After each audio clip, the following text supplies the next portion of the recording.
Ayo, ayo, ayo, how is everybody doing? Danny here for another episode of Quarter Variant at a Time. What is up, everybody? How are y'all doing? I am excited to be here. A little less eventful week than the last. Last week we got to go to two comic conventions and everything like that. So this week was more of just the week that was comics. I did get a chance to go to the movies and see Turtles, which I thought was really cool. Dang, I was supposed to bring the popcorn bucket in here. I got a cool all that stuff that you saw in the picture. If you've seen the thumbnail, that stuff was all cool stuff that we were able to get at the movies. But anyways, with no further ado, I want to bring on my co-host, the one, the only Roy. Roy's coming up in here. What up, Roy? Imperious Rex. How it is, brother? How are you doing, dude? Everything's doing good. It's been maybe an uneventful week as far as comic books, but family-wise, it's popping over here. I've got my toddler, so my presence here in the structure is a little bit in the air, but we're gonna see what happens. We're jumping through hurdles because we love being here with the live people, the live viewers, make it worthwhile. So we're gonna pull through and see what happens. For sure, dude. For sure. It was an interesting week in comics. Definitely like slower-ish on the releases and everything like that, but like it's the back end of that weird double FOC from the 4th or whatever, right? Yep. So it's that. It's the first Wednesday of a like first Wednesday type of situation. Gotcha. So or of a fifth Wednesday situation. So like they're probably also like leaning things out a little bit. That does make more sense. So yeah, absolutely, dude. I don't believe in linear time, so that's all beyond me. The linear timeline. I don't believe it's a myth. Let me make sure that this is shareable for a second here, because it looks like it's on private. Public to everybody. To everyone. Copy link, edit audience, edit live. Let's see. Is it like this? It's funny because like since it multicasts now, it's like I don't really always know what's going on. But yeah, we are live on Facebook, YouTube, and Twitch. If you're following us on YouTube, that's the coolest one because you can also leave us a. You were able to share it, Roy? Yes, sir. Cool. So, if you leave us a like, anything like that on YouTube, and if you subscribe, that is always what's going to be awesome. Speaking of YouTube, the first thing I wanted to do was share some big news, and I wanted to do that via sharing a video, screen sharing a video. So give me 1 second. We will do that here in a sec. Present screen sharing, and I want to do the YouTube window, which disappeared. Oh, Chrome tab. YouTube. All right. It's an educational experience. Oh, what we got here? It is. And I'm going to put both of us backstage, all right? I'm going to put both of us backstage. Big news. I love it. Backstage. What's new? What's been going on with you this summer? Man, I think the major factor and the major reason in my decision was the best opportunity to win and to win now and to win into the future also. Would you like to sleep on it a little longer? Or are you ready to make this decision? No, I've slept enough, or the lack of sleep. The answer to the question everybody wants to know. LeBron, what's your decision? So this summer, oh man, this is very tough. But I'm going to take my talents down to Maitland and join Blackbird Comics and Coffee House. Blackbird. That's the timeline you've decided on? That's the timeline I've chosen. But it's going to be a lot of emotions, not understanding why. And then you're going to have the real friends that love me for who I am. Do you have any doubts about your decision? No, I don't have any doubts at all. So yeah. If you didn't see right away from the video, and if you haven't been following me on social media, starting next Saturday or this Saturday, the 12th, I will be working at Blackbird Comics and Coffee House, which is in Maitland, Florida, right off Horatio Ave in Maitland, next to Maitland City Center. I'm pretty excited about that. Funny enough, I jump on board really 1 week before the 5-year anniversary. So I'm pretty excited about that. I just recently shared out on Facebook the information for the 5-year anniversary. That is the following Saturday on August, or sorry, not the following Saturday, 2 Saturdays from then, August 26th.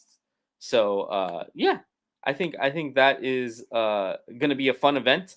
I will readily admit I have not been around for one of their anniversary events, but like they've done everything. They do everything so right. And We got a good taste of that at the Microcon.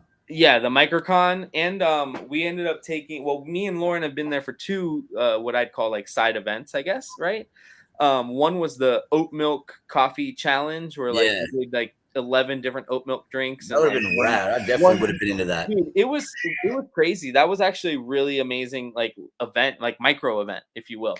And then we took the little one to the kids book club, I think is they call it, or young adult book club or whatever. And it was bumping. There was like 8 kids, maybe 10 kids, and then exciting. the rest of the people just chilling there, like having coffee.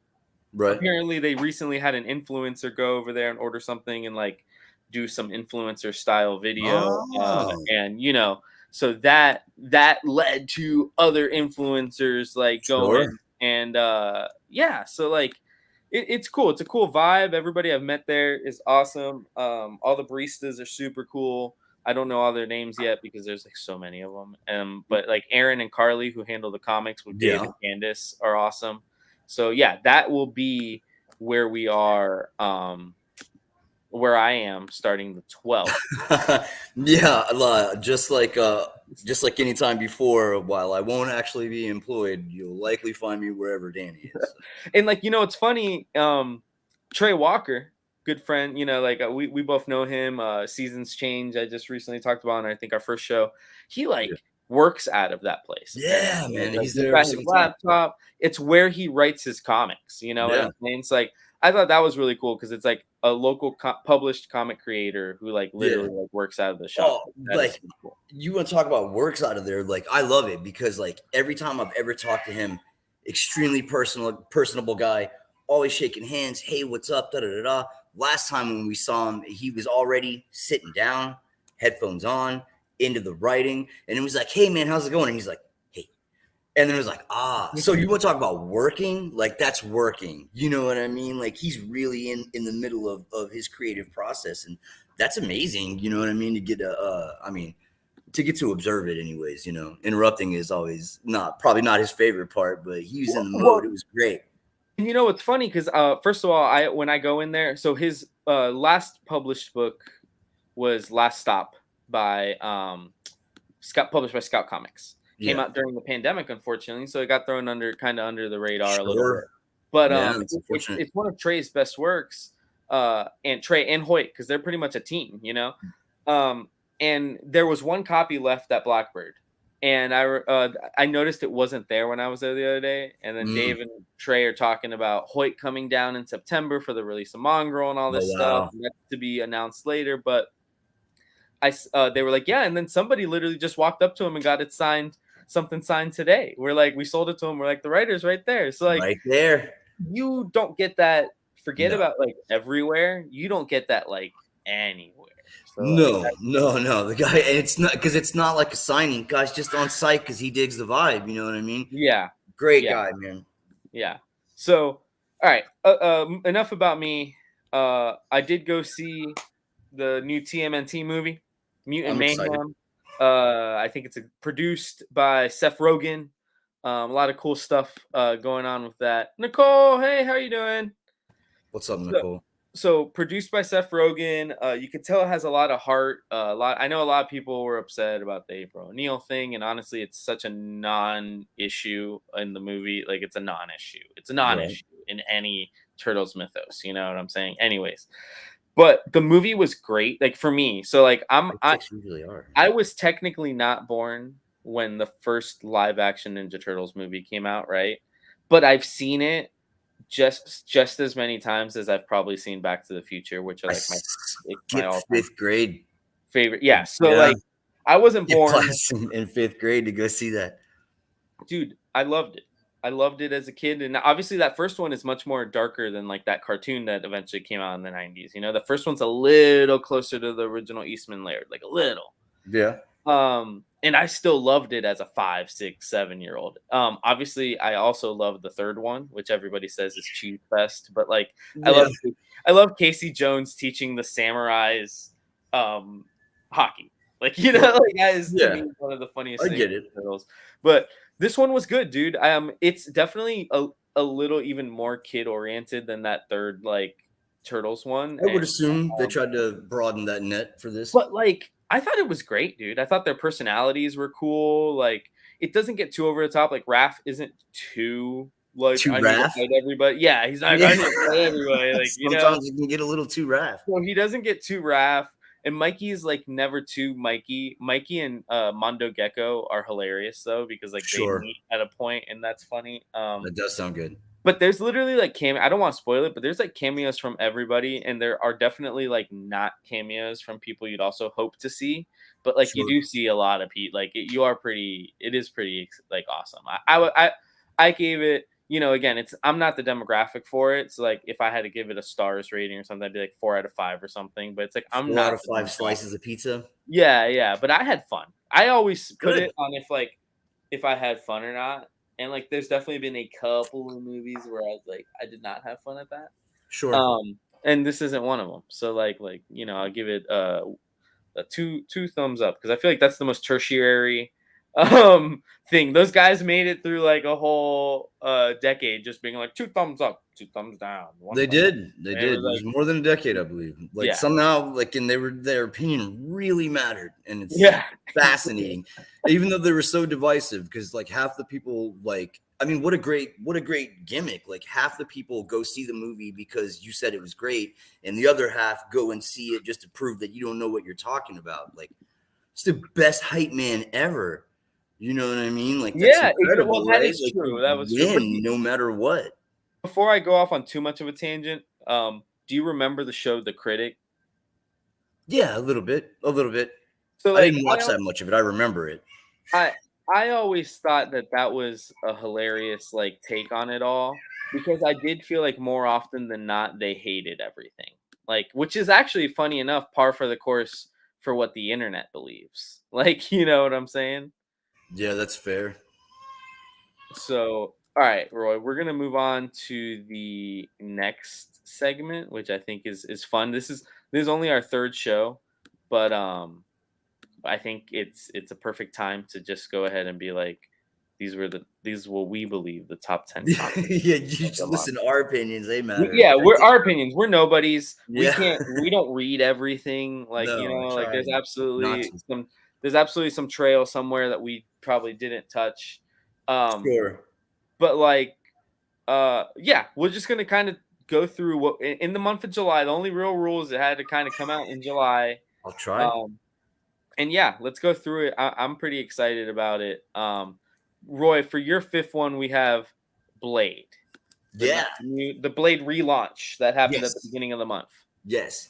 I know that like the lighting's all weird in here, and Dude, everybody can tell that's a John trying to Tyler make it picture. better though. That was like there were 2 constructive criticisms I received about our show. Maybe this will be a third one, but the being able to see the covers is one. But yeah, so that's that Christopher Negative Space. It's an amazing cover. I picked it. Casagrande does the interiors. They're absolutely beautiful. It's like action packed. Panel layout is fantastic. The writing isn't really all that phenomenal, but it's like I feel like it's Blade. So as long as you don't screw it up, you've got something good on your hands. Sure. I mean, because as far as I know, Robert, like his origin hasn't really been expanded on all that much. You know, watch Blade, watch the movies, man, and then jump right in. there's not much to know. That's kind of the point about what I'm saying on the story, and why, even though it's on my list of 5, it's kind of on the bottom, is the story seems, and also it's a setting up point, you know what I mean? So you can't expect everything. He's sad because I'm giving all my attention to you. It doesn't seem like the story is really the vehicle. It's all the art in there is phenomenal. And the fact that Blade's back, right? It's like, oh, Blade's back. Like, people but I mean, you got to see, it wasn't that long ago that they did that one shot where he was dealing with the Vampire Nation, which, you know, is they bought the radioactive wasteland from Chernobyl from the Russians and set it up as their Midnight Empire. And I thought that was pretty rad because they don't have to worry about the radiation and stuff. So that was cool. And then you could have followed along with the Bloodline Daughter of Blade and seen some of what's going on there. But I feel like I can tell you that I have not, other than that one shot, I haven't picked up a Blade comic forever in a day. And it's comfortable. There's nothing that you don't need to know. And unfortunately, it's going to tie into some more stuff that I'm going to talk about later. But that's my number 5. All right. So my number 5 was actually something Lauren read, and she spoke very highly of. I think you grabbed it 2 weeks ago, is Alice Never After, which is a new number 1, came out 2 weeks ago, so last week of July. The thing is, Alice Never After, while like a very cool sequel, it's absolutely a sequel to not just Alice in Wonderland, but Alice Ever After. So they do not go into exposition, which actually is nice. They don't go into exposition in this at all about the characters, about anything like that. So Travis said, fun fact, Blade only has 29 comics total in his legacy numbers.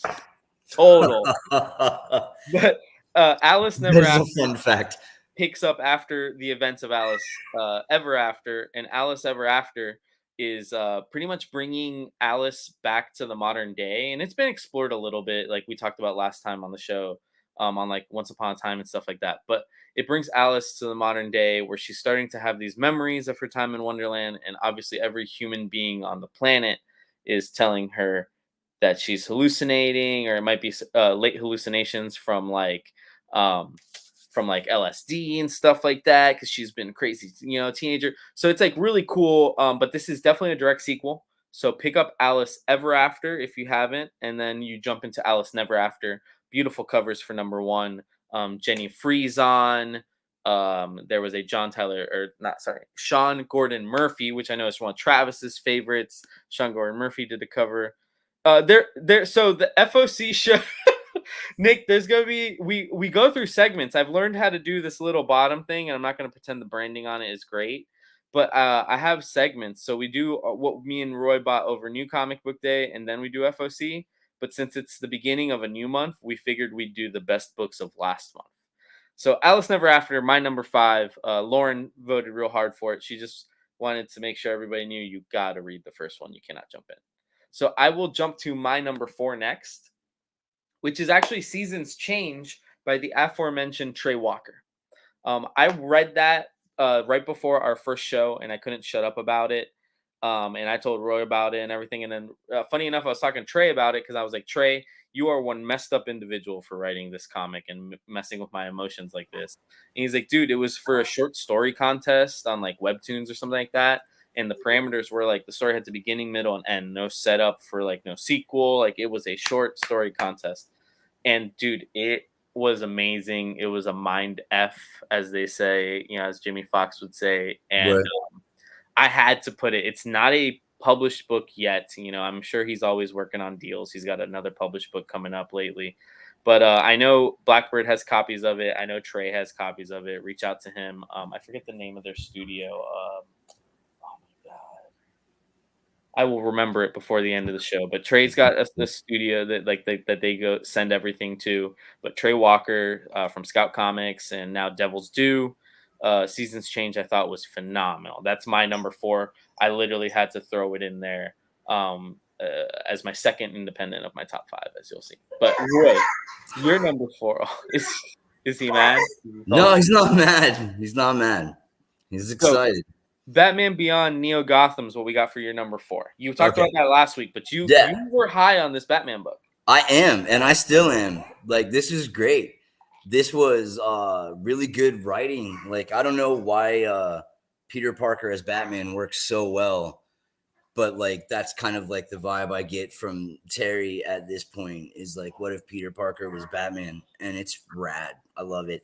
The art inside is phenomenal, and like I talked about last week, it was a complete surprise for me. You know what I mean? Because I kind of thought that they were just gonna hit you with the okie doke with the Ikiguri cover, and then it's gonna be Tom King drawing on the inside, but it wasn't, and I'm so stoked about that. And this was another good one where I think obviously it would have helped if I had read the Batman Beyond mini before this, but or a season 1 type of deal. But I don't really think that it was necessary.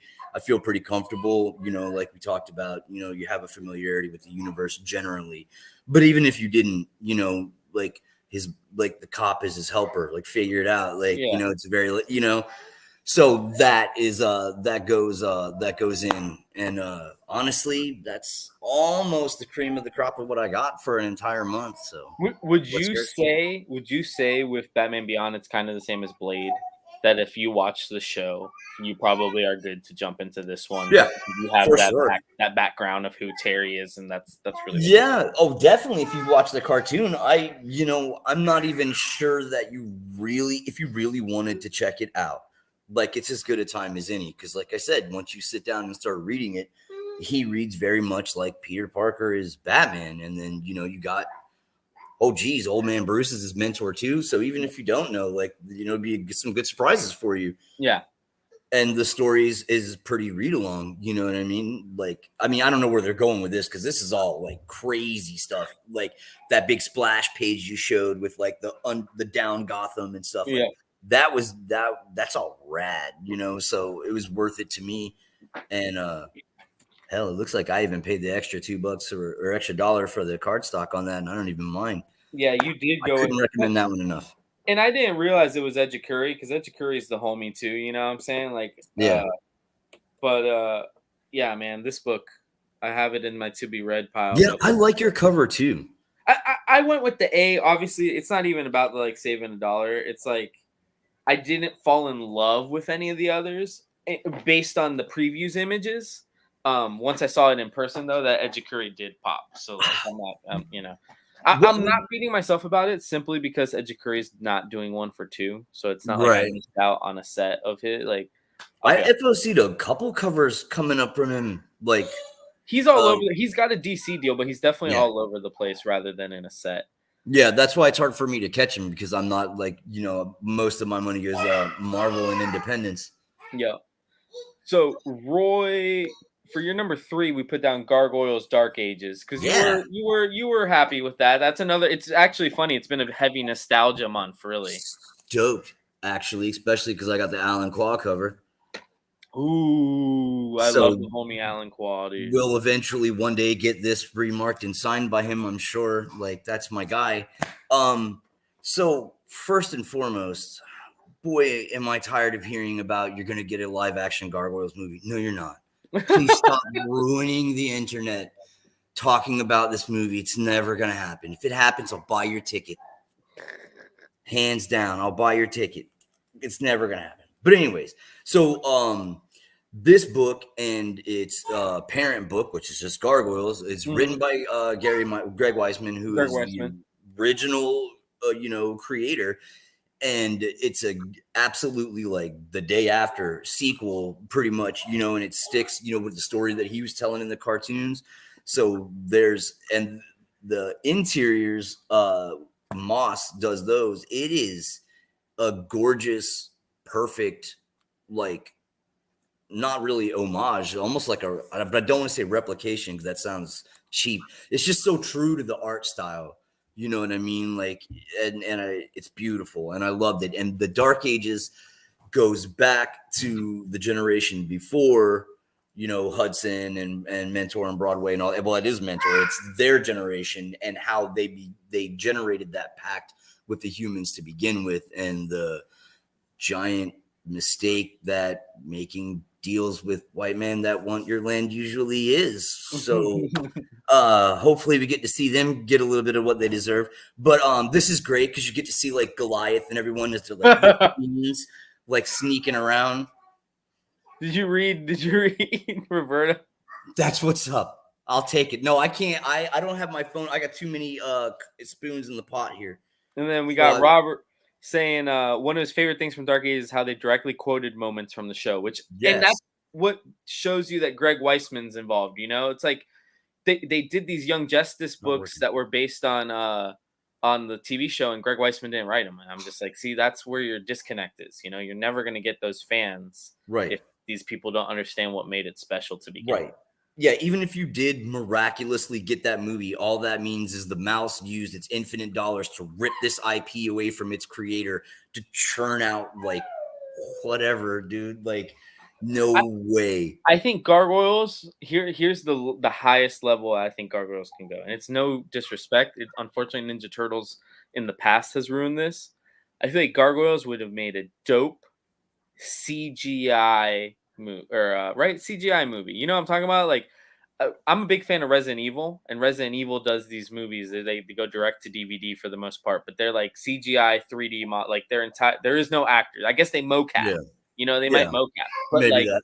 they do not. It's not live action in theory. Right. It is not, because you can do all these crazy things. You can make these monsters look dope, and nobody has to complain on the internet. Oh, that costume looks so cheap. Like everyone's gonna complain on the internet that it's CGI and mocap and not dudes in foam suits. You're never gonna make everybody happy, and that's why I'm glad to report that you're probably not gonna get this movie to begin with. And like I'm telling you, like always, the scourge of the internet. I get kicked out of as many groups as I can join in a day because, and half of it is because of this stupid Gargoyles movie. And I'm like, bro. How can you argue over a tweet from Wiseman saying it's a flat out lie? But like, you're right. Don't worry. And I tell the same thing. I'll buy your ticket, bro. And if the movie ever did come out, it would be the biggest nightmare ever. You'll never see another Gargoyles thing again. Meanwhile, and I always drop this, you could be reading this book right now. If you really enjoyed this cartoon as much as you say you do, then you'd be reading this book. Like, even if you don't really like comic books, like it's still like it's like a still cartoon. You can tough it out. Do you really love it or don't you? You know what I mean? Like, because like you said, let's make it CGI. Everyone's gonna complain. Let's make it suits. Everyone's gonna complain. Either way. It's one of those things, dude. You can't adapt. It's tough to adapt. And I mean, a lot of things in this medium, comic books and this stuff, it's not meant to be done in live action, dude. Like a lot of these characters that were created, they just weren't like, yes, Batman, Captain America, those guys translate all right? It's like not difficult, but like there's a reason Hulk has struggled. There's a reason that like some of these characters have struggled. Heck, I'm one that will personally admit I had no idea how they were going to make Flash on a movie budget in live action, because it's like it's tough. Like you notice the Quicksilver scene. Oh, the Quicksilver scene is the best speedster scene I've ever seen. You notice the first time it lasted 2 minutes. Or all of 2. Like, so imagine if they tried to make the movie like, it's just hard. It's hard. So anyways, my number 3 was World's Finest Teen Titans. Number 1, Mark Waid, and I think it was Doc Shanner on the interiors, but it's the same team, or actually it might have been Dan Mora, but it's the same team from World's Finest Batman Superman. So same team. What's up, Roland? Same team, and it's awesome. It's literally a Teen Titans book. Done in an old-timey art style, like almost like the George Perez Wolfman art style. But what I love is it puts him in modern times, because Roy Harper, of all people, of course, he's the freaking edgy one, whatever. Roy Harper's like, I'm going to become an influencer. And he's like setting up cameras. Like he's becoming Peter Parker in the sense that he's setting up his cameras so that he can like, and I thought that was great. And then Robin's obviously big mad about it and like everything like that. So like, I thought it was a great book. I want to see where it goes for issue 2. There's definitely cringy moments, like, because like there's a hashtag when people need help. There's a hashtag that's like, help me Teen Titans or something, and that's how they find out. Which I didn't love it when I saw it in Young Justice, and I don't love it now. But like, I get it. It's the modern day like twist on all of this. Like, how would you for Batman? Well, the bat signal's useless. Why wouldn't you just tweet him? or whatever. Like I don't know, get in his DMs. Verified accounts only. All right, like I didn't think about that until you brought it up. I don't know why you have to curse me with that. So, all right, that's my number 3. Roy, you did have one other book you were hyped on, so it's your number 2. Yeah. Big Game, which is Mark Millar's newest Millarverse book. Yeah, absolutely. So I'm not going to waste too much time going on and on about the spoiler cover again. But this takes place, obviously, in a very well-connected Millarverse. I did do a little bit of digging into some other corners, like find out who that Nemesis guy is, which is basically imagine that Batman is dressed like Moon Knight, but has the personality of like original Deadpool. Thank you. Yes. So, ooh, look at that. Yes. So this goes back, and you get Wesley from the fraternity, who's now grown up to be like basically king of the world. And with starting with Kick-Ass, there's become like a new like dawning of age of superheroes, and Wesley and the fraternity want to knock that out stat, so they go and they bring in this Nemesis guy, and I guess from there, they're just gonna cut him loose, and guy's not subtle, not friendly, just like ruthlessly efficient. Like when you get to being, characters like Batman who have morals for a reason, or even Moon Knight and Daredevil who still have some kind of tenuous code, you know what I mean? And that's because if not, they become guys like this. And so that's all exciting, and it's just really well written. And it's amazing to see this kind of payoff from like decades of world building that, unless you're really invested, like kind of went over a lot of people's heads probably, you know what I mean? I didn't make it very far into that Jupiter's Legacy stuff myself on Netflix, but I can imagine reading it might have been different, so supposedly the first one is really good. Really? Yeah. Well, that's what I like about this book, is that it makes you invested in like going to find out more about like what you missed. Like normally it's like, I can obviously live without knowing this, you know what I mean? But this makes it different. I'm like, yeah, well, first I'm gonna start researching it, then I'm gonna start buying it, you know what I mean? Yep. So that's exciting to be able to find a book that is still inspiring me to read more, and find other things I haven't read. Yep. I know, she's cute, right? So my number 2 was Antarctica. I talked about it on the first week. I thought it was really cool read. I thought the art was great, matched with a good story. And like without spoiling it too much, obviously the main premise is like it has to do with the conspiracy theory that obviously something is happening in it. Antarctica is so, nobody is there unless it's for research, not because it's so cold, but because there's something going on there. And in the opening panels, it actually does such a beautiful job of showing this girl grow up through the ages. Her dad is like a scientist for the government, and he's always going off on these missions, and she just knows he's always going to come back until he doesn't. Yeah. And then I believe it's presumed that Antarctica was where that last mission was. By the time that happens, she is now a teenager, and her life spirals out of control a little bit, And when it's pretty much hit rock bottom, she just has this epiphany, and she decides, well, she's gonna get back on the straight, and everything like that. And she's actually gonna, because she was a very smart kid, she was a genius like her father. So she uses those skills to actually end up getting recruited to go to Antarctica for the government. Gets her dad's job. That happens in a this amount of time later. X amount of years later or whatever, she's there.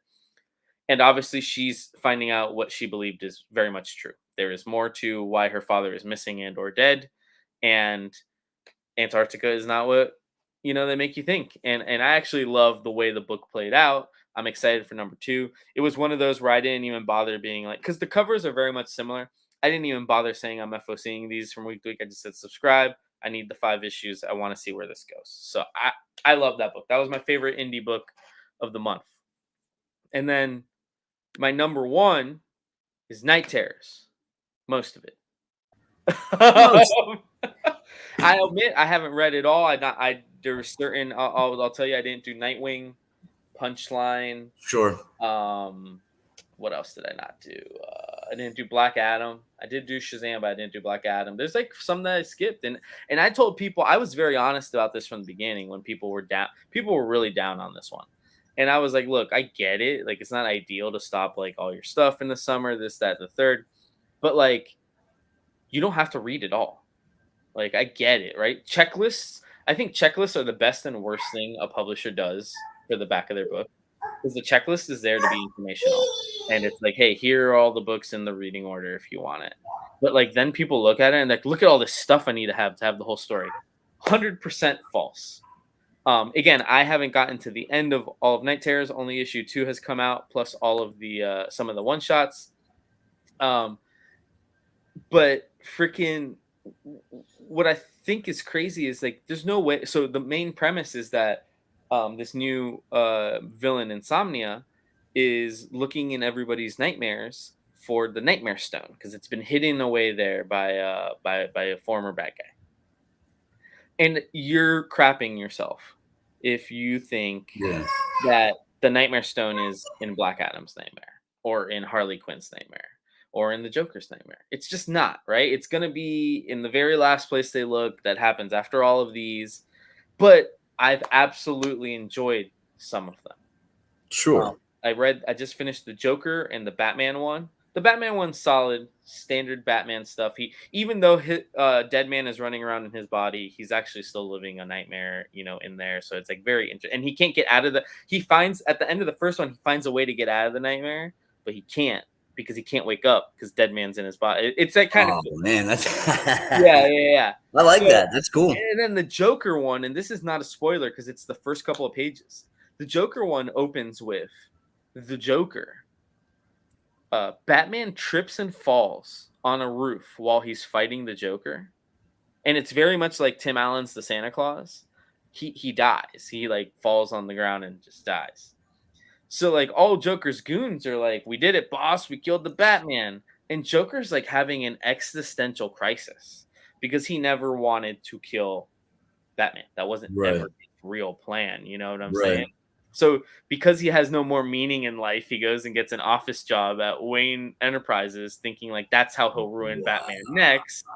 And like, he ends up working his way all the way up to the top. And it's ridiculous. It's written by Matthew Rosenberg, who's written the Joker series in the past. But I thought it was hilarious. And then there's been some that like, they're whatever. I didn't love I didn't love Catwoman. I loved Poison Ivy, the story, but they put a backup artist in there. It's not drawn by what's her name? Alyssa Fong, I think is her name. Not drawn by her inside. So like, that was disappointing. So, But yeah, Night Terrors is a great series, but just read the characters you like. Zatanna was awesome. Batman, awesome. Wonder Woman, awesome. Superman was pretty good. But yeah, it's worth the read. Obviously, if you want, wait till it comes out on trade. But most comic stores definitely still have First Blood 1 and 2, and that's all you really need. And then if I had to make a crazy suggestion, I would say on the outsides, I would do Zatanna, and I would do Batman as like good for the story. Mm-hmm. Joker is kind of just a hilarious side story. Like, it's absolutely one of those not integral to the plot things, but it's a fun read. It's absolutely. I would recommend it for $3.99 to somebody, 100%. Yeah, it sounds great. So, Roy, your number one is, well, there is no number one. Comics just need to get better. Yeah, man. I'm pretty sad about it. Like, I mean, it fluctuates, but I get a pretty decent stack of books every week, and I've got a good sampling from, across a lot of stuff. Obviously, nowhere near as much DC, but X-Men is my main thing, and Spider-Man is my main thing. I collect those, and it's pretty bittersweet. I picked up this, which that I love. I'd rather look at that all day, to be honest. Oh, that's next segment. I love how we're kicking it off, though. But so, don't get me wrong. I love this cover, man. But I read there's some spoilers here, I guess. I don't know. It's been a week or so since the Hellfire Gala. But so, hot off his death last week, Bobby Drake is starring in his new mini series. I think some of them are scheduled to go 4. I think this one might go 5. I'm not exactly sure. But this is really tragic, man. It seems like every 20 years or so, they try to like just shove Iceman down your throat. Like, I don't know why. Like, he doesn't ever generate the popularity to keep going. And like some of the stuff that they use to make him try to get him there in the spotlight are pretty well done. I know there was the big power boost that he got somewhere in the 90s, right around the time they split into X-Men Gold and Blue.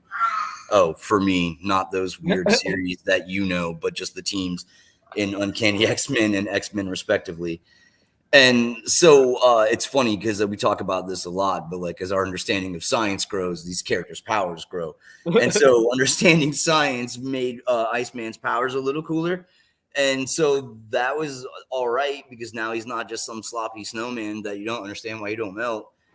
And then they try to make him like this Omega level mutant, which is great, I guess. I get it. Elemental Hydra, it's not even hydrokinesis, it's thermal control, but only on the negative side.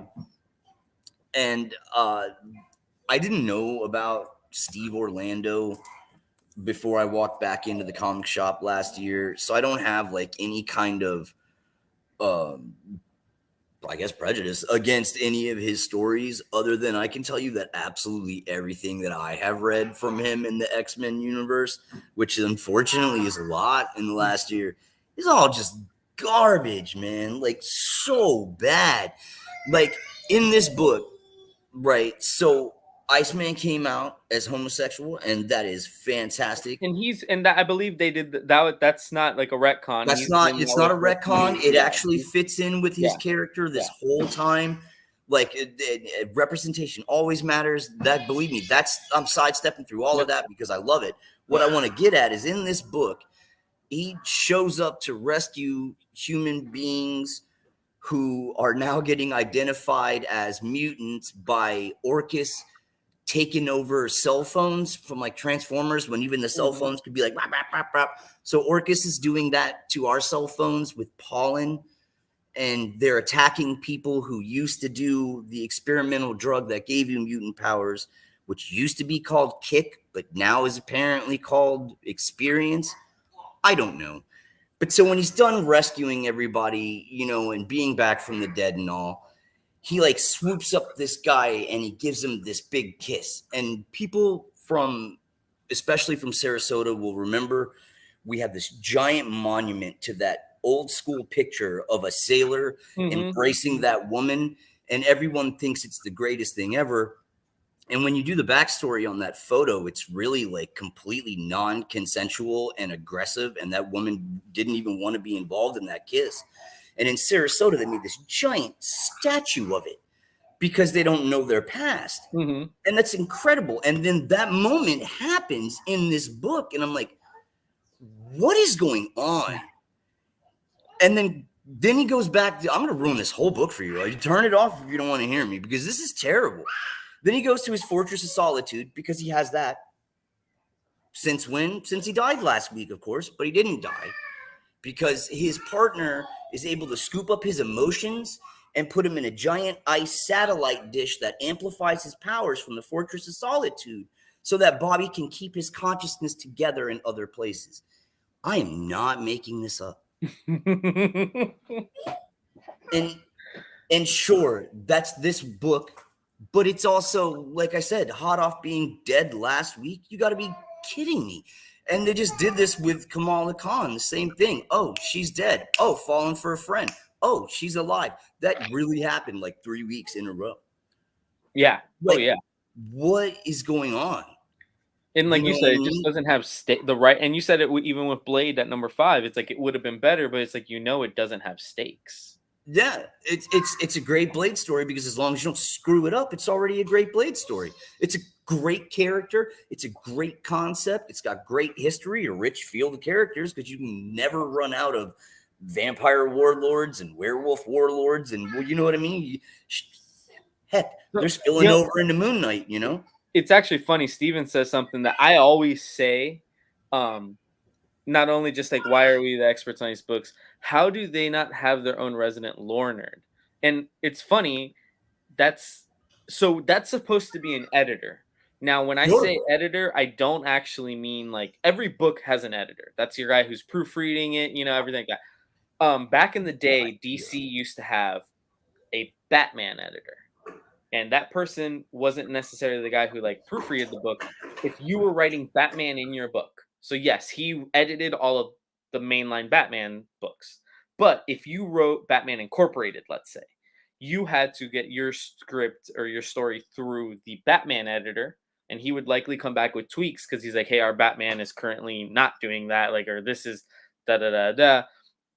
And I think that makes all the sense in the world. Like, I get it. It's another employee. In theory, I would probably just make it somebody. I would just give somebody a raise, right? Like, find your best editor or your best guy and be like, hey, look, you're promoted to Batman editor, whatever. And Jonathan Hickman was that at Head the of X. very beginning. He was the head of X, is what they called it, which was genius. Just make its own name for it. He was the head of X at the very beginning of House and Powers.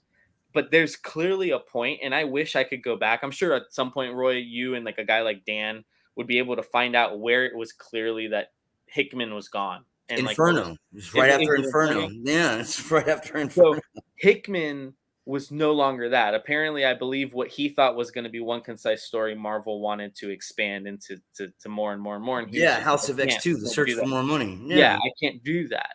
So Hickman, I don't know, and I don't know how the inner workings work. I don't know if DC continues to have a Batman editor. I don't know if Marvel has a head of X. But you're at least for those big franchises, more I'd say likely Spider-Man, X-Men, Batman, Superman, and maybe your Justice League and Avengers. The Avengers, dude, you have to have a squad of people to help you just through the brown jacket era. Like. But yeah, they should do something along those lines. But I mean, and like Steven says, if we know, they should know too. And I used to work at a college, and the running joke in our office. We were low level, like not janitor, or anything, not but we were a janitor, sir. Yeah, we were low level. We were about that level. And I remember the joke in the office was, well, that makes too much sense for them to do. And it's crazy to me. And I always used to make the joke in the shop. We're sitting here talking things that clearly make sense. And there's guys making $100,000 sitting in a boardroom at DC or Marvel or Disney or Warner Brothers, whatever. And it's like, that guy didn't think that. And it could be because they don't read comics at all, or they're so disconnected from the media. It could be any number of things. But like, it does blow my mind that us as the residential nerds, as the consumer, really, that's what we are. We're the consumer to them. And as the consumer, we have to be the experts, and we have to be the ones that check them. I mean, heck, dude, terrible example, but the Sonic movie, the character design for Sonic the first time. Right. Like, it looked terrible. And it took the fans telling the whole movie crew, hey, that looks awful. Just go back to what he looks like as like on the promotional stuff, and like you'll be fine. Just do it right. Yeah. So it's crazy to me.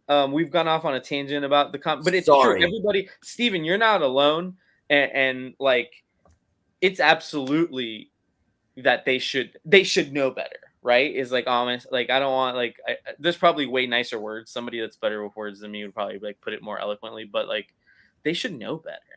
I don't know. And like I said, I didn't mean to go like that far off, especially on a book that just dropped a few days ago. And I hate to be divisive and alienating. And if you do like this book, by all means, like who the hell am I? You know what I mean? And enjoy what you want to enjoy for whatever reason you enjoy it. And so for those reasons, I try not to get so in depth like that, but it's just like prevalent through like so many comics. And I know that it just gets down to like anything else. Well, if you don't like what you're reading, why don't you just scroll past? Like, I get it, but like, I remember, like I kind of made a promise to a 12-year-old boy that someone forgot to take care of a long time ago, that he wouldn't have to worry about where his comic books were anymore, And so I buy those books anyways, because for that reason, they have value to me. But like, man, you could give me something other than oh my God, this issue, this character dies. Well, Tomorrow, their brand new miniseries starts. Like, well, and you know, and this is the last thing we'll talk about before we go to New Comic Day. I remember being so baffled, you know, when the kerfuffle of I love it when you say Avengers Infinity War, whatever the first one is. Let's just call it Avengers Last One Part 1. Like when that happened, because I saw that in theaters. I was dragged to that. I saw that. I remember watching a ton of people crying.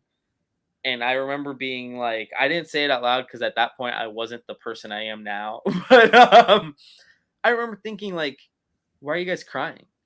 I can tell you why I cried. Spider-Man has a movie coming out. If I'm remembering correctly, Yeah. The second Tom Holland movie was literally coming out months after that movie, so way before Endgame. Yep. So there was that. Black Panther 2, and that's unfortunate because like in it's one of those things when you look back at it, that was his last performance. You know what I'm saying? Everybody says that what if cartoon, but like, yeah, unfortunately we never got to see him come back for Black Panther 2, but Black Panther 2 was announced. So like, it's just like, don't fool us. I feel like in comic books and in nerd culture, it's like, don't give us the George R.R. Martin thing, but then give us Walking Dead, you know, on the back end, like where it's like, oh look, they all died, and it's like, but look, he was hiding under a dumpster and he's all fine. Like, It's no, rough, man. no, he wasn't. You killed him and he's gone. We can always bring them back years later when you're not writing him, but like, don't write. You know what I'm saying? Like, I'm all for bringing a dead character back. Ted Kord shows back up in comics, I'm all for it. When Alfred finally shows back up, I am all for it. But it's whatever. So, anyways, the books that we picked up this week, I had a pretty small stack. Me too. Like we talked about at the beginning of the show. It was week 1 of a 5 Wednesday week. So you'll probably see the final Wednesday of the month will be light, and this one will be light, and then they'll pack it in the middle 3 weeks. It happens. There used to literally be a time in comics where they did not publish comics on the 5th week. That's why annuals were invented, because well, not invented. Let's be real. Those were invented. Annuals were redefined because they were like, this is our filler issue. This is our filler week. But I'll go through my stack real quick because mine's easy. I had Night Terrors Batman number 2. These number 2s of the Night Terrors one-shots, they're the finales. These were each just 2 issues, beginning, middle, end. So this is the finale of Batman. Then I got Poison Ivy. My only complaint about this is this exterior artist is not doing the interiors. I think it's Alyssa Fong is her name. Jessica Fong. Jessica Fong is not doing interiors. Oh, you're mixing up with Alyssa Wong, who writes that's Deadpool what and it such. is. That's what it is. This is the cover Lauren got. I think this might be Ejikuri. No, this is Lyrics. No, that's the cover I was supposed to get. I think they still have it at Blackbird. I was there yesterday getting that drink that I always get that I forget the name of. I don't know. You called it the Incredible Hulk one time because you know it was called, and I just call it that now too. I think it's called Let the Good Times Roll. I think it is called that. This is Joker number 2. Again, this is, if you just want a fun read, forget if you're doing any of the Night Terrors, because there's a little editor's note at the beginning of each of these that explains why the heck they're in a nightmare. If you just want a fun read, pick up Joker Night Terrors 1 and 2. Great book. Great book. Matthew Rosenberg. Awesome. Lauren got Grimm number 12. Did you get Grimm? I did. You get same cover? Or you go for variant? I had to grab it in Angers because wasn't in my file like it was supposed to be. So I do have that cover. Oh, that cover. And then Lauren, being a huge Jenny Frieson fan, this is the 1 in 15 to Rick Remender's The Sacrificers, I believe. This was a free comic book day book. Like the preview for this was in free comic book day, but this is dope. So Lauren has all that. So it looks like that original art she just brought home from Con. Yes, I was just gonna say very similar. So what did you get, Roy? What do you got to show off? I got all kinds of stuff to show off. I mean, it's all great on the front, right? Yeah. So I went for the incentive because it's my boy Lucio Perillo. Oh yeah. So I'm soaking up his Gargoyles covers. Like I love Nakayama, and all of those covers are great. And I have a couple. Like if I can grab 2 covers, I definitely grab that Nakayama A. but I always FOC the Perio covers. They look amazing. And so they did this. I don't remember if it was one in 25, I think it was. But so that is awesome. And that's continuing Jed McKay's story. Not a great jumping on point, but I'm pretty sure they're about to wrap it all up because they're all these awesome street level heroes. They're taking all the writers away and making them go do other stuff. So I got Static on the DC side of things. So this is doing so incredibly well that they actually extended it to an issue number 7, which I believe I talked about. Man, they bring in Eben here, and he's awesome. If you're not familiar, he's kind of like a Dark Force power user, like is a good analogy for it. You know, manipulation of shadows, portals. You know, anywhere that he could travel through shadows, so stuff like that. Visually stunning character. Nicholas Draper Ivy continues to just that Static team. They need to keep that together. Whatever they do, where they're going to bring them in mainline, keep the milestone. I don't care. Keep that core group together for Static. For real, yes. Like him and Vita Ayala, they are just killing it. I know that he's got some personal projects coming up. So I'm really excited to see like what he does with the characters that are close to his heart. Not to say that Static is not, I'm sure it is, without a doubt. But like I said, his own original characters, you get it. So like that'll be awesome. But yeah, keeping them together, it would be clutch for this. I don't know why they'd ever stop it. I don't know what the sales look like for this book, but I would imagine is this the only milestone for this run, or is this in Dawn? They were milestone, right? They had the little milestone top left corner every time. This is all. Yeah, this is just milestone. They're running a couple of things right now. I just had a Static Shock team up with like a Nancy. There's Icon versus Hardwares going on. They're struggling to keep up with distribution dates, I believe, but they're coming out. They're coming out, and they're always worth the wait. Hardware, right? Is Hardware still going? Hardware's I don't think Hardware is going on its own. I could be wrong. Right now, I think it's just Icon versus Hardware. Okay. But they did that milestone initiative, which is a great talent scouting kind of thing of theirs. The homie Jared LaJuan was in there. Yes, for the story. Exactly. So that's always phenomenal, and I don't know, couldn't say enough about that. That's a great book, man. Like it's awesome to sit there and watch like Virgil like with his parents and see like a comic book character that has like an actual healthy relationship with their parental figures. They're not dead or evil villains. You know what I mean? And the support that he gets from his sister and things like that. And the way that they are able to really capture that dynamic, you know what I mean? That's I love it. And that's the stuff that like always kept me coming back to shows like Family Matters or, unfortunately, even the Cosby Show back in the day, because they're able to capture that actual element of the family and how it exists in that. And I think they got it here, you know what I mean? In spades. So I got that. Bro, you know. Oh, I was just going to say, I saw that came out. I didn't pick it up, but Lobo, the main man, You did not grab this open order foil facsimile of Omega Man number 3? Are you kidding me? I did. I love Lobo. I did. I love this. This Lobo is a dude like where I can tell you like exactly where I was the first time I ever bumped into that character. And it was, to spare you a long story, it was a guy that ran a bookstore on Main Street in Sarasota. And he had like the comics of like the ages, you know what I mean? And so he's like, bro, you like Wolverine? He's like, you ever heard of Lobo? And like, so he sat there and like, I mean, he had a great like deluxe kit to sell me for like $30 at the end of his speech, but like a Lobo fan was born, Yeah. So yeah, I definitely grabbed this, and I mean, I can't go get it. You're crazy, dude. You're crazy.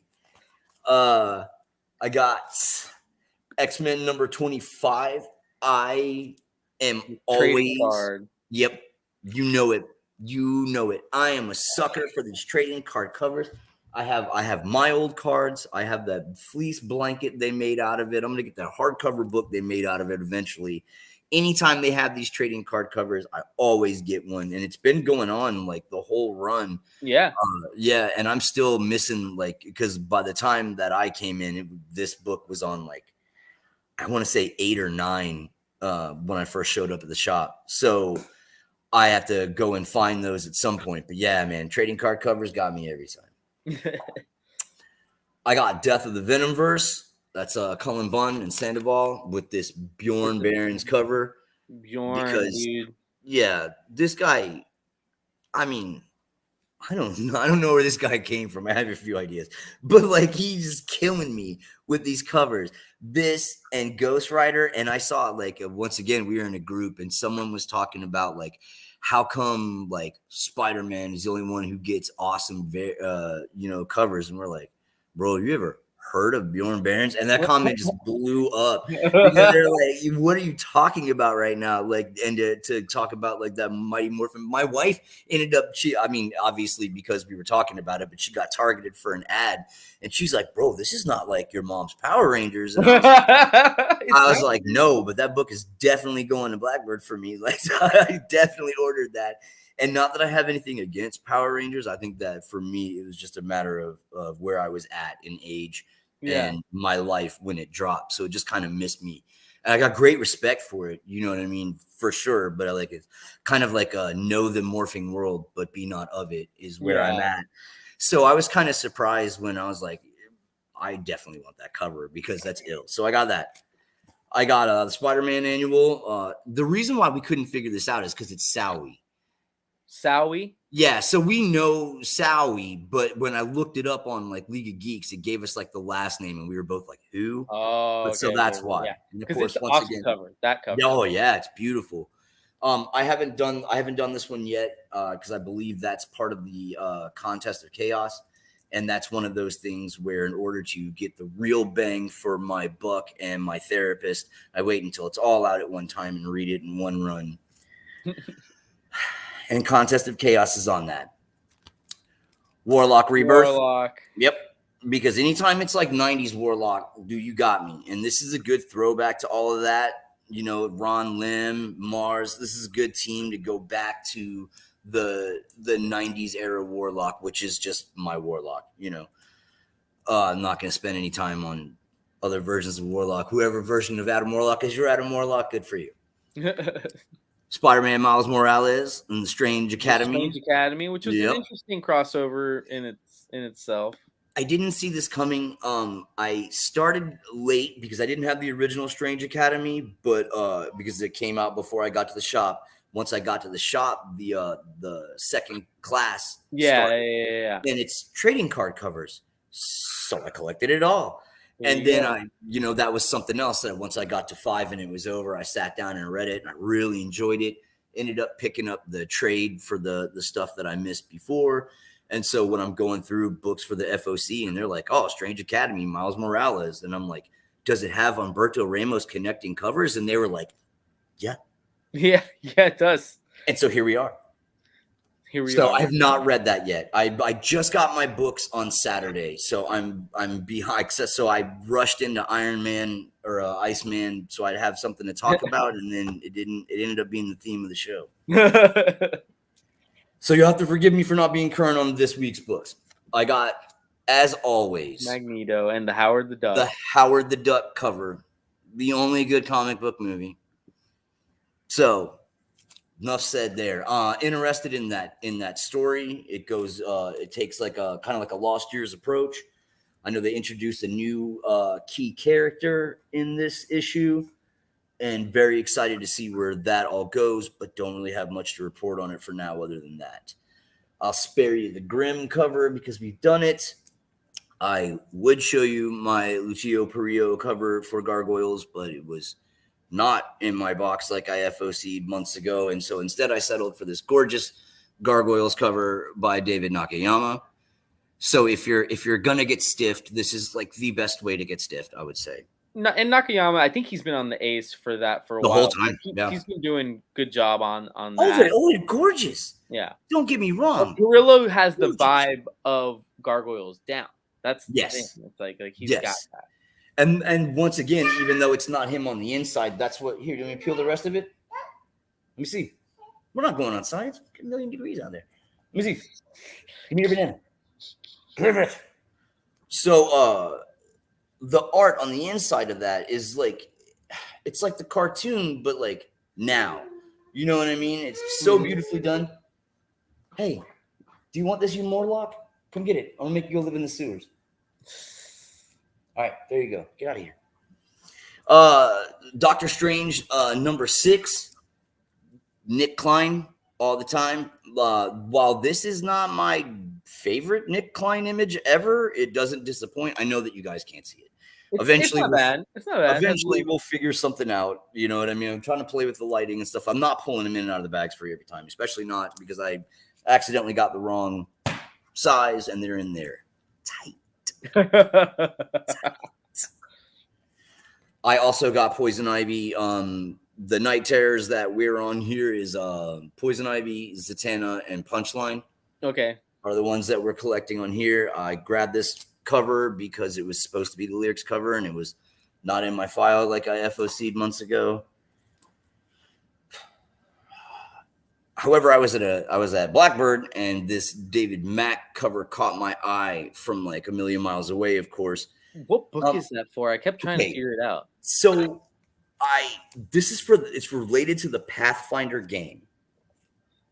And I don't know what that is. It's a it says it's role-playing game compatible. Stranger Comics is the publisher.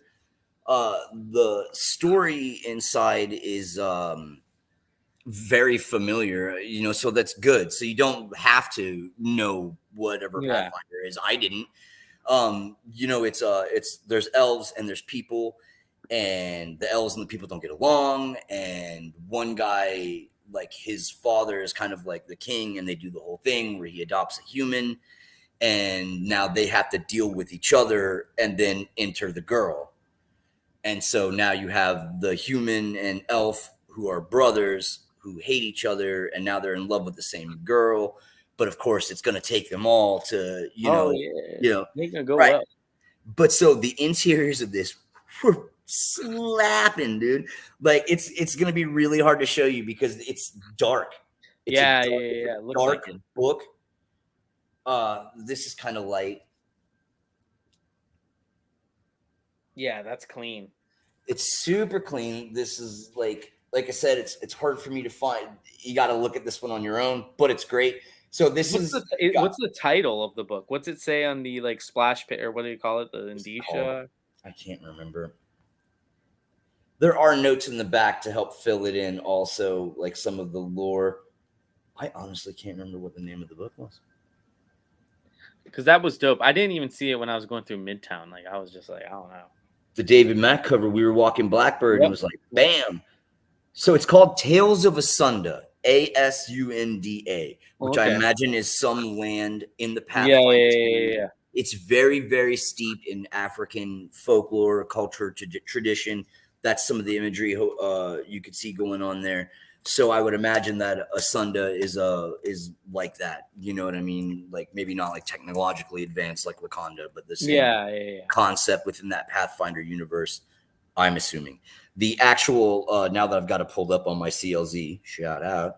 The plot: Elven Prince Wasso lost his mother at the hands of humans. So when his father adopted Dusu, a human boy, Wasso was understandably filled with resentment.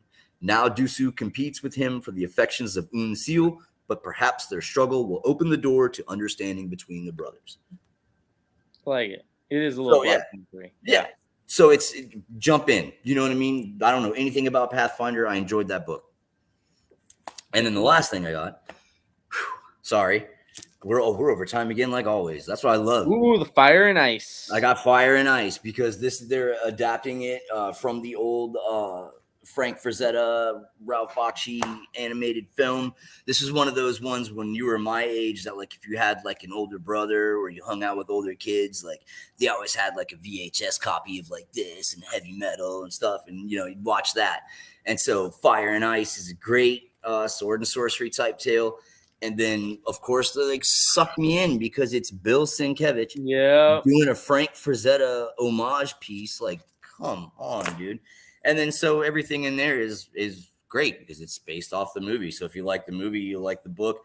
There's no reason to really change this plot whatsoever. The interiors are reminiscent of like an old Conan mag, so they're great. It's obviously not built on the inside. And then that's where I'm at. So I'm finally out. next, and yours are going to be more relevant. I wanted, since we're at the end of the month or beginning of the next month, the cover of the month. You have a series more so than me. I'm straight up just like Love it. that. That's also my cover of the month. Yeah, that Kendrick Lim, and he's doing one for number 2. I ordered that 1 in 50. I think that's one of the few covers that I got the B of Night Terrors, because since I knew I was getting so much, I kind of figured the dollar will add up. So this is the Kendrick Lim Kakunka variant for Night Terrors Zatanna. And then Roy, you just wanted to kind of mention your cover of the month is more so the Hellfire Gala stuff. Yeah, I figured I mean, dude, we're already like super over time, so I don't know about struggling to You got a favorite? You got a favorite? No. See, this is the thing. I lied to you. So we've been friends for a while now, but I think it's fair to say that we're still kind of like in the honeymoon part, you know, where like I still try to hide some of my weirder quirks from you. And one of them is definitely that I do not have a favorite of anything other than everything is my favorite everything. I will tell you that whatever movie is my favorite movie, and it will be a different movie every single time. I'll tell you it's the best movie ever made. Also, Snatch, for the record. But so I know I don't have a favorite. There are cool ones. The composition on this Vision, God, I hate this. One day I'll get it. The composition on this Vision was amazing. This is like him down by the great tree in Arbor Magna on Krakoa. He's shirtless because he can be. You know what I mean? He's got it like that. There, it's a little bit better. So that's one of my favorites as far as like the composition goes. Was there a Miles one or not yet? Oh, yeah. There's a Miles one. They're all out. I've got them all now. Finally. This one was a stunner. Everyone loves this character because why not? Like, sometimes the fanfic is better than the story, and so they just take the fanfic and run with it. And so there you go. My stuff. There's Rasputin the Fourth. Yeah. But this cover's amazing. This Nova slaps. The Nova was good. And then, dude, don't even get me started on the King right here. Oh, yeah. Like, and of course it doesn't do it justice. The way that you can see like the constellations inside of the Panther here are phenomenal. And the mandala in the background. And then he looks regal. Dude, I was there when he got that last week at this is the Tampa Bay Comic-Con. Real ones know. Dude, that was great. That's so funny. Rob peeped that. Real ones know.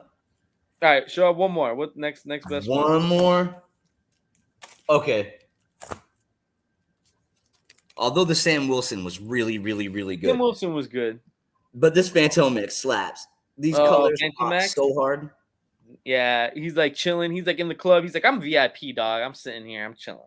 And still sad. Like these colors on here pop so hard. Dude. I'm in love with this. So if you can see this, you know what I mean, for yourself. Popping. Like the way like the light effects are coming down onto like the whole book. The right here, as you can see, like this, and by his feet, and then up here, the way it's radiating down. This doesn't do it like any justice whatsoever. So that one's probably one of my absolute favorites. Boom. So Hellfire Gala is the dopest covers of the month. Kendrick Lim killing it as well. Those covers are dope. Yeah, and it's like be clear, you tried to make me choose from this. Yeah. That's how many came out because it was for everybody that was invited to the gala. So it was like a lot of people. It's like everybody. Yeah, there's a lot of people. You've been all right to the X-Men. You're invited. That's yeah. So, go ahead. Oh, I was gonna say next we're gonna go to FOC. So that means there's no Hellfire Galas on the FOC. No. You say they're onto a new event. Is Marvel onto a new event yet on FOC? Well, we're still doing Ultimate Invasion. Oh, okay. So that's what's really going on right now. They're working toward Fall of X is the X-Men one. What is it, buddy? Windows. Follow X is the big X movie. What? This? Share. What is it? There we go. These? Bum bum bum. Sorry, like I've got to do a. Well, I don't know what it is. FOC, I'm gonna kind of fly through. This Capitura Universal Truths, only one cover. It's 6-issue miniseries. It's written by Chip Zdarsky. So That's what's up. back because you demanded it. Yes, you. Don't you remember? We're having drinks and you said, "Hey, whatever happened to was it Capitana?" So yeah, it's from the series Capitana. Okay. It's raining hard now. I FOC'd that local man because it's the it's open order foil and it's the throwback to the Whiskers Deathmate. Yeah, the old school 90s goodness. So yeah, that's cool. Local Man. It's a one shot from the Local Man series. There is a B cover. The other thing I wanted to show off, good Spawn Scorched Matina cover, of course. And then World Tree is still out there. James Tynan, Fernando Blanco. For Boom, you have Alice Never After. That was one of our picks of the month. I grabbed that B cover. There is a cover and there is a B cover. There's also an Adam Hughes FOC cover. So make sure you get your FOC requests in for that ASAP. Wow. ASAP. Gotta be today. Firefly, The Fall Guys. Lauren is really excited about this. There's a Francavilla cover, but what I'm really excited about is the Florentino cover. It looks like that'll be a series of each character. Cool. There is Hunt for the Skinwalker #1 with a Martin Simmons. I'm pretty sure that's a Martin Simmons. Martin Simmons cover, baby. Sci-fi book with a creepy Martin Simmons cover. There is Something Is Killing the Children ball cap. That's up your alley. I tried to order that and it won't let me. Oh, for realsies? Yep. I definitely tried to order that. I hope my wife's not watching this segment. Yeah, I tried to get that $35 hat and they're like, they're not gonna let you do that, Playboy. And I was like, oh, okay. Dude, you should honestly, I'm sure, like, because it's gonna be orderable through Diamond and Dave's. He's probably done it already, but the orders aren't due till Monday. You could probably message them, and I'm sure like they'd be happy to just be like, "Hey, we'll put one on there." Because I just let it go at that point. It's like not worth it. For DC, I'm not a big Superman guy, but Dan Waters is writing this Action Comics Presents Doomsday special. So I was intrigued. Did you grab? There's the A cover is Bjorn, so like I was like, you know what? I don't have to spend any extra money. Like it's the cheapest cover, so I special ordered my A cover. At least I think I did. This thing is telling me I didn't. Nope, it shows it. I did. So I got that A cover by Bjorn, but there's also Dan Jurgens, Perillo, Lee, which I think is Inhuck. Yeah, that's why I had to stop looking at these covers. I was like, man, I'm gonna end up buying this just for the cover and no other reason. Batman, Catwoman, Gotham War. That's going to be like an 8-issue series that takes place across Batman and Catwoman. So it's essentially your next event after Night Terrors. There is a really good Kale cover. Kale cover's hot. And the blank cover, I think, is hot. I'm not a big Batman, Catwoman person. The trade dress on it is rad, though. Yeah, I think a sick sketch could happen on that. For sure. It sucks that there's no art, but there is a Batman Day 2023 Batman 89 hardcover special edition. That's the Batman 89, like the movie adaptation, which is pretty cool because it shows. Surprised the art isn't just the movie logo symbol. Well, they've already done that, so like I'm sure they got somebody commissioned something. Birds of Prey #1 will be on next week's FOC, but they're doing a trifold cover by Frank Cho. So that is on this FOC. It's trifold, so that means you'll open it, flip. Catwoman Uncovered, baby. Catwoman Uncovered has a few covers. Don't forget, Catwoman Uncovered is just a art book of Catwoman covers. Bro, you always throwing shade on the cover books. I just don't want when the first one came out, people were like, "What the heck is this?" So I want to make sure everybody knows. That's fair. Well, I mean, that's a good so spreading information while we're here. There's a Frank Cho, and obviously there's an Artgerm foil. Let's be real. This is going to be the coolest looking. That's going to be cover of the month for September or whenever that comes out. Let's be really real, because it already looks good, and it's going to be foil. So like that's coming. Man. Night Terrors. Night's End. So this is the finale. This is your Omega A cover. Simone DeMeo, Miko Soyan. Then we've got, a couple books that are here on the tail end. Static Up All Night. That is technically going to be a young adult graphic novel, but I think if you like Static, like Robert, I don't think this is going to be out of your depth. You know what I'm I saying? Like, ordered it. Yeah. I don't think this will be written too young, like too like kiddie for you. So like this is really exciting because Static doesn't get, other than his comic that obviously runs a little bit slower, it's a little bit delayed. This is your next best Static thing, Yeah. So, I'm excited for that. I assumed it was going to be somewhere in the vein of like Beast Boy Loves Raven. You know what I mean? Yeah. And so my 16-year-old digs that, you know what I mean? So I ordered it anyways, just because I'm going to, and then I will get whatever I get out of it. And then I'm sure they will be like, absolutely. And anytime I can involve another member of my family and get them roped in, like the best thing ever was when they did that crazy Exterminator series for X-Men, where it's like Boom Boom and Jubilee and Dazzler, and they just go killing all these vampires. And it was the most oddball story ever, but like everyone in my house was reading it. So like I really enjoy that. You know what I mean? Yo, what's up, Bush? How you doing? Thanks for joining us on Twitch, my friend. How are you? That's Robert, the release date on Static Up All Night is November 7th. Because I guess since that falls under the trade category, the FOCs are more, they have to go print them. I'd like to hope, again, I have no influence on this, but that just based on the look, I'd like to think Blackbird and lots of other comic stores will definitely order that. Last thing from DC I want to point out is they're facsimiling the #1 of Wonder Woman from 1987. That's when George Perez took over as artist and writer. Cool A cover. There's going to be a blank cover probably with this trade dress, the old school trade dress. But there's a open order $5.99 foil. I will be getting that because George Perez was one of my like comic heroes. Love the guy. So there is a cover for Amazing Spider-Man, featuring Daisy Duck as Miss Marvel. I did the Vasquez. Vasquez is dope. It looks like he's in the black suit.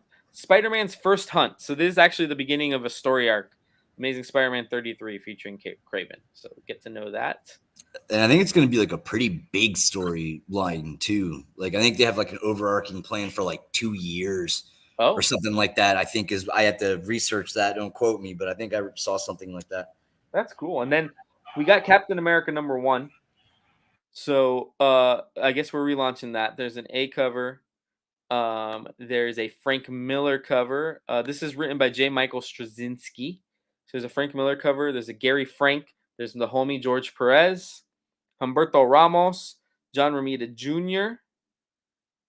There's a Car Andrews foil variant that'll be probably like about $12.99, $11.99.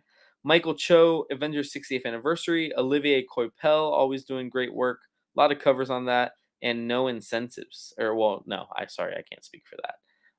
But a lot of covers. Let me see anything else. That's the Ghost Rider Wolverine Weapons of Vengeance Omega. So that's going to be hitting. You got A cover there. You got a Williams variant, pretty simple. Immortal X-Men. I think that's a Miko Soyan A cover of Wolverine. I believe it is. Then you got your Quiet Council that's still going on. I know somebody that they love that so much they show up at the comic book store once a month to make sure they get that. Magneto 2 is on FOC. Moon Knight has a cool Stormbreakers cover. Rom #1 getting a facsimile. Wait, read it again. Isn't it foil? There's a foil. Yep. There's a blank. I do know I ordered that. Scarlet Witch, great. I hear Scarlet Witch is more popular than Superman. That's what I hear. Silver Surfer Rebirth Legacy. So this is a new Silver Surfer Rebirth. You got an A cover. Frank Miller. I actually think that's a very solid Frank Miller. It is. Yeah. A John Tyler Christopher Negative Space. I think that's what a lot of people are going to chase is that Thanos. I pulled it, yeah. And then you got a Ron Lim. You guys all know how I feel about Ron Lim. You've hung out with me like more than once at the comic shop. You know how I feel about Ron Lim. What's up, Daryl? But Magneto, Ron Lim is the guy that did all that stuff for us. I know. He took over for Perez when he didn't finish Infinity Gauntlet. And so like a lot of people like they'll like Ron Lim is like their guy for that stuff. I assume this Silver Surfer is going to be kind of in the same vein as the Warlock Rebirth stuff. So I will be picking this up because I'm hoping it kind of, goes back to that era. And it's Ron Mars and Ron Lim, so it's the same creative team. It's it's what you want. It's like what I'm telling you about, like Mackie and stuff doing Ghost Rider for you. It's everything you want. It's the people who did it when you wanted it. Yep. Thank you. The Spider-Gwen annual has some sick covers. I mean, is there actually a Spider-Gwen book going on, or are they just dropping this annual to drop the annual, right? Am I that out of touch? No, bro. It's the contest of chaos, man. It's chaos. And we needed an extra story, call it an annual. But they went like all out with the covers. A cover is I don't know how to say this person's name, but let's just say it's great. It's a good cover. Then they've got Ji Hyung Lee doing an awesome cover. Miracle Andolph is doing an awesome cover. Yeah, I know nothing about that. Why they've got an annual for a book like that. Ejikuri. Yeah. Not because it'll sell. That is true. That is 100%. It'll sell. Spine Tingling Spider-Man number 0. Who's writing this? Oh, Salim Ahmed. So he's picking up 2 things in the next month. So we'll see how that goes. I ordered it. Greg Land is a Peach Momoko. I got that Momoko. Then she lends herself really well to creepy Spider-Man. Yes. She did some of those Deadly Neighborhood Spider-Man, and it was good. Or was it? Star Wars has some action figures, some Return of the Jedis. Ultimate Invasion 2 is hitting a second print. Venom 23 is hitting. Did you FOC that, Ken Lashley? Which one? Venom 23 second print. No, because I don't really do Venom so much right now. Like it's weird to jump onto that because like all of that King in Black and Absolute Carnage and all that stuff happened while I was gone. And I haven't. So that's like huge chunks of what you would need. You know what I mean? So I'm not too current on that. And plus I get a whole bunch of Lashley love elsewhere. I got that. Well, I was supposed to have the Lashley cover for that Iceman book, but it wasn't in my box. So you got the A. No, I still got the Scotty. I ordered. Oh yeah, you got the Scotty. That's what you showed off. Dude. Yeah. Are you doing the Alex Ross connecting X-Men's? Because that is sick. Well, it looks like I'm doing it in part because I guess I was supposed to get one Wednesday, but it wasn't in my box.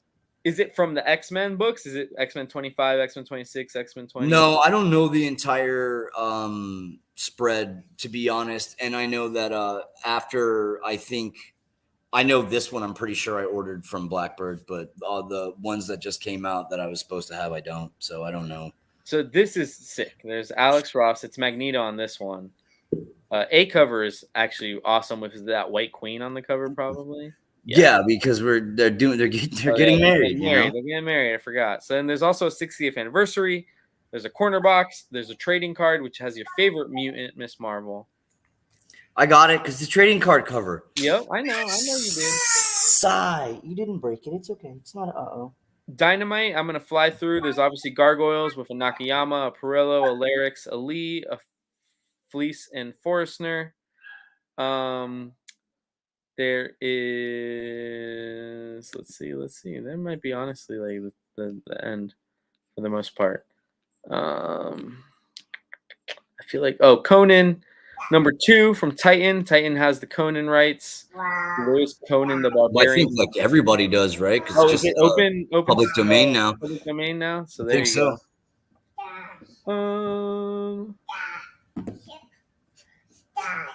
It Eats What Feeds It appears to be getting re-released by Scout in what's called Legacy Editions.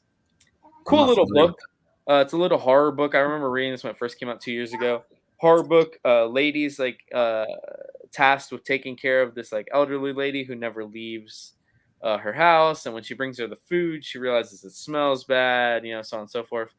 Turns out the lady's eating like human parts. So yeah, that's interesting. Oh, yeah. Horror. Masters of the Universe, Forge of Destiny, number 1. You got 2 covers for that, or 3 covers, sorry. And I think that's really it for FOC. There's obviously always going to be graphic novels. You can always see this at previewsworld.com/final orders due.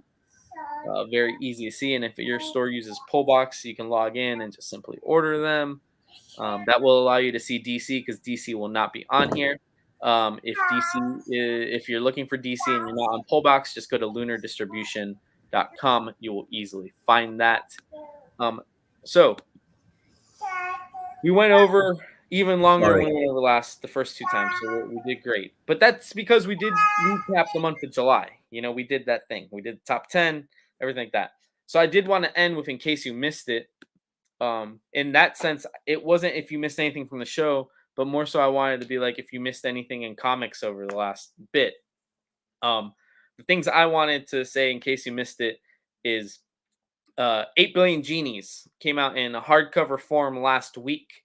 Most comic stores have a decent supply. I know Blackbird does. Awesome book. I think 8 issues is what it actually went. So it's like a mini maxi series. Whole idea is everybody in the world gets a genie, so they get to make a wish.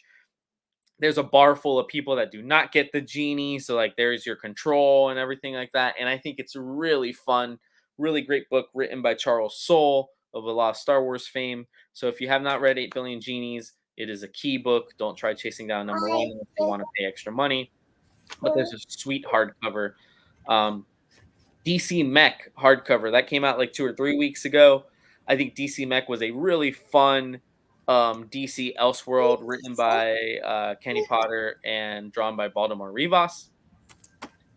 Idea is essentially this alternate universe where after New Frontier, or essentially the New Frontier movement that happened in comics during Darwin Cook and everything, and brought all them together. Well, that happens, but every hero doesn't necessarily have superpowers. They just have a mech, and their mech runs on. So like the Green Lantern mech is a fighter jet, and like the Flash mech has super speed. And Superman. So it's like really cool story, especially if you like Robotech or Magnus Robot Fighter, anything like that, Armored Core, Transformers. I really think it's fun. Another, in case you missed it, Creed.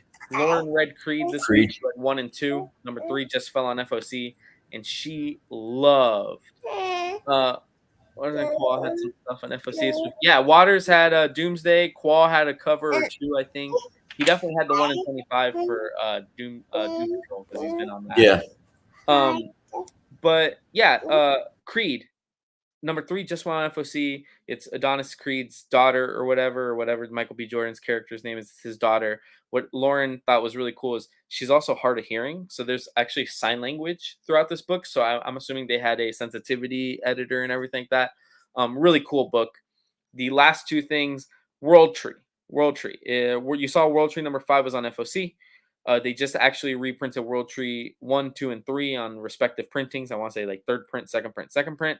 So if you're not reading it, you should. It's a great horror book. James Tynan, Fernando Blanco. We're always going to show mad love to the Scott's Collectibles guys.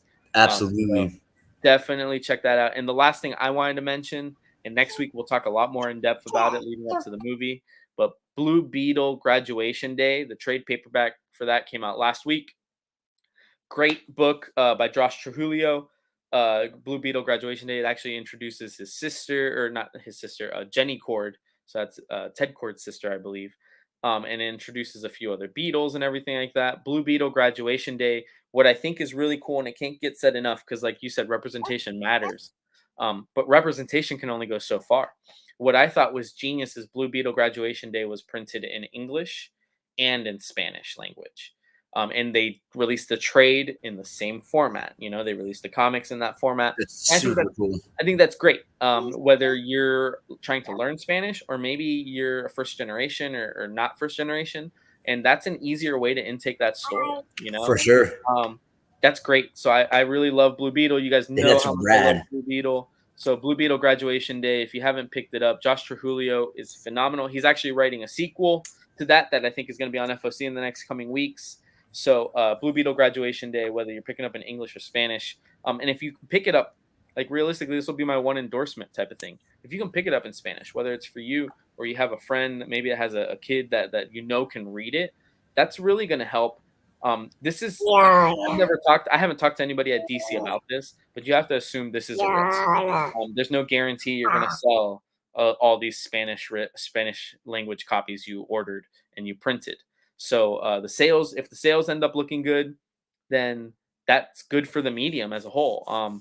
We Live, which has been written in Spanish by the Miranda brothers, has not been released in Spanish in the United States. That's just in Spain. There's a Spanish thing. So there's obviously risks involved. So if you do know somebody, maybe pick that up as a gift or something like that, especially with the movie coming up.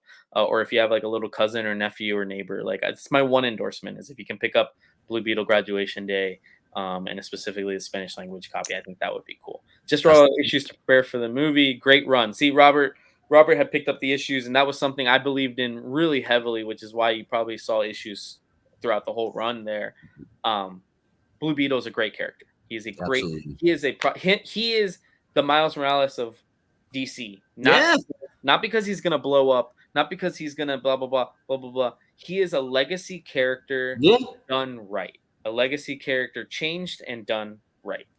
Absolutely. And That's never backpedal on that, man. Like that's what's fun for me to look at it. You know what I'm saying? Because I spent like 20 years of my life without Jaime. Yeah. And now it's been 20 years of my life like with Jaime. And and so like to see like that kind of like real establishment, and there's I love it. It's great. It couldn't have been done better. It's been replicated very few times. Like comparing it to Miles is a good way to go with that. Yep. And funny enough, actually, more into the in case you missed it with Blue Beetle. Yes, Graduation Day is out. It is a great thing, like Robert said, to get you ready for the movie, because realistically, Jenny Cord, who is introduced in the first issue of that book, is a character in the movie. So like they did do that. Like it's not a tie-in movie book, but it is. But Blue Beetle #1 by Keith Giffen was printed in a facsimile. And that is the first Blue Beetle ongoing story after he showed up in Infinite Crisis. So if you ever just want to get down to the roots of Blue Beetle, you can pick up that facsimile at your local comic shop. That's going to be the first ever Blue Beetle series. He was in Infinite Crisis if you want to go down there. But he had his own series written by Keith Giffen right afterwards. That has been reprinted in a facsimile. And then there is Graduation Day, which Robert read. Thought it was a great run. And thank you, Robert. So with that being said, do you have anything that if you think if people missed, they should be reading? Like, don't sleep on it. As for sleepers right now, that big game, I think I'm gonna stick with that. I mean, maybe that's not as sleeper as I think that it is, but you know what I mean. Like I don't hear too much about it on the get out of here. I don't hear too much about it like on the internet. Like no one's really talking about it so much for it being this huge culmination of what's, like I said, a very well built world. So pick that up and pick up pick up Ghost Rider, man. Check it out. Yeah, I think there's a few series that are, and that's what I want to try to do a segment maybe once a month where these series that are on issue 12, 14, like they're good. It's just it's tough for you to pick up a spot and jump in, and it's like we can tell people kind of where to jump in. Bro, I tell you what, if you find something that you want to jump in on and it's on issue 12, you let me know. I'll go find out everything you want to know about it, and I'll tell you everything about issues 1 through 12, and then you can FOC that next week. You know what I mean? I'll do it for you. There you go. Comic book man, be thou for the people. That's what they tell us, right? Yes, sir. So then we'll go into our last words. First of all, thank you everybody for watching. Had a little technical difficulties right at the beginning. But thank you for everybody watching on Facebook. If you're watching on YouTube, please like and subscribe. If you're watching on Twitch, thank you so much. That's kind of the platform. It allows us to stream 3 platforms, and I don't see Twitter being viable for that. So I choose Twitch right now, or X, whatever. So thank you very much, everybody. If you're a first-time viewer on Twitch, definitely give the channel a like or subscribe or follow, I think is what it is, because we're not affiliated. But thank you so much for joining us. Thank you for asking questions, Robert, Daryl, Bush. Thank you so much for joining. Steven, thank you for your awesome point. Yeah. Roberto, Travis, and Nick. But yeah, last words, guys. Honestly, and Roy's right. Nothing. I feel like DC's actually been publishing some good books, but he's right. Nothing's like blown people away. But and actually, funny enough, the name of Trey Walker's company is Still Cinema, because I found my copy of his book. Nice. There. You did. So you did figure it out before the end of the show. If you want a copy of Seasons Change, you go to Still Cinema and get one. But it was a great book. It was one of my top 5 of the month. But yeah, pick up what you enjoy. Yeah. Read what you enjoy, read what you think you're gonna like. Take chances, but don't get too crazy if you don't want to, because that'll burn you out. And I think comics is a marathon, not a sprint. Like, There you go. none of your series are gonna end before you need to shave again. Or let's just use this metaphor. None of your series will end before you at least have had to shave once, like probably multiple times. Because these series, a 6-issue miniseries takes 6 months if on time. A 12-issue maxi series takes a year if on time. So like, read what you like, pick up what you like, and just be nice to each other. When in the comic store, whether you're in a store locally in Central Florida or whether you're in a store in a different state, be nice to everybody when you go in Wednesday morning. I think it's to us as I used to do video games and stuff like that, and I remember the midnight release for Halo 2, and that was crazy. But shining moment of humanity. That only happened once every couple years when the game released. For comic books, we have to do that every Wednesday morning, or Wednesday afternoon, or Wednesday whatever. So just be nice. Be nice to your fellow your comic book store local comic shop employees. They're working real hard. And yeah, man, just enjoy comic books. It's a blessing, and it's a fun medium and a fun hobby we're supposed to enjoy. And I think it's best enjoyed as that fun hobby. Heck, dude, like, the insides are garbage sometimes, but we literally have a segment called Cover of the Month. Like, it's what you like. Some people, there's books that are just art books, and you might just want to buy them. Like, never let our opinion stop you from grabbing nothing. Especially not mine. Because maybe we didn't mention it on the show. It's not that we didn't like it. Maybe we didn't get to it yet. We didn't read it. So thank you for joining us. And again, it's a work in progress. Always feel to comment and let us know what you would like changed, if you want the segments in different orders. Next week's show will absolutely be shorter because we will not be doing a top 10 comics of the month. And I won't have my son, so I'll be able to stay on task. And just a quick reminder, last word, I start at Blackbird the 12th, this Saturday. I'll be training. It'll be all the non-fun stuff.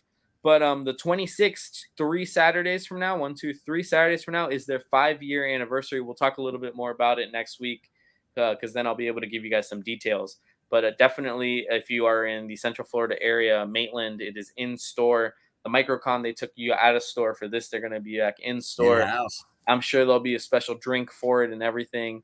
So come on by on the 26th, Maitland, off Horatio Avenue. It's called Blackbird Comic and Coffee House.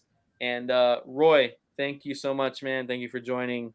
And with that being said, guys, you got any last words, Roy? Yeah, come see me for that voucher for your free ticket to go see Gargoyles by Kenneth Braun. Live action. Book it. I love you guys.